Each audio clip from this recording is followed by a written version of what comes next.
Hi, it's William from Exploding Word Ministries. I'd like to take this opportunity to welcome you all to a new feature we're doing called Milk to Meat.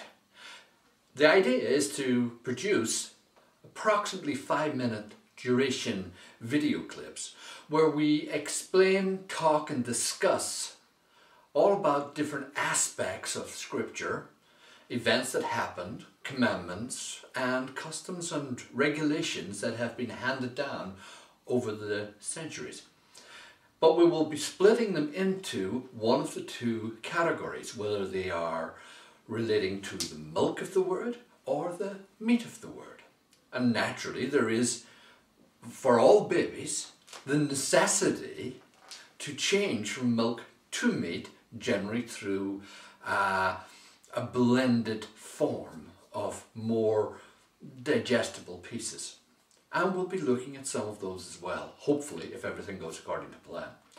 The principle, however, is simply to make things a little bit plainer, to get rid of all of the unnecessary explaining aspects of it and to make it as simple as possible to understand. Having said that, how do we do that? Well, let's take a simple, easy to understand concept. Paul discusses in the New Testament the fact that genealogies should not be considered by young Christians because for the milk of the word concept, genealogies cause division, strife, problems and difficulties, especially if you're dealing with people who come and say, well, I come from this line or that line. No, those things are not suitable in the early stages of Christianity. You need to get past that. So teaching that is no good as milk of the word. However, where they do come into their own is when we move on to the meat. Because at the meat, it's very important to understand that you're reaching out to every single individual on this earth. And that basically means you're dealing with 7 billion people.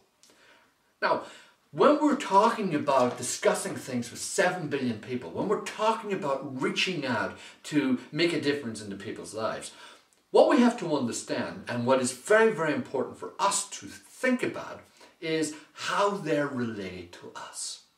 That's where genealogy comes into its own, so to speak.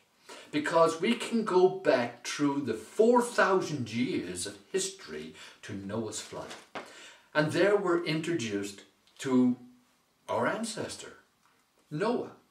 You say, but how do we know we relate to Noah? Because we've got to.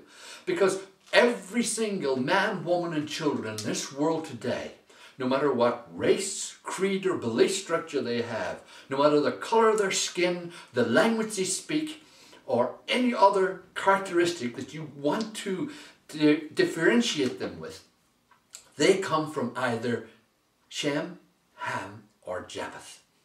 And they are the sons of Noah.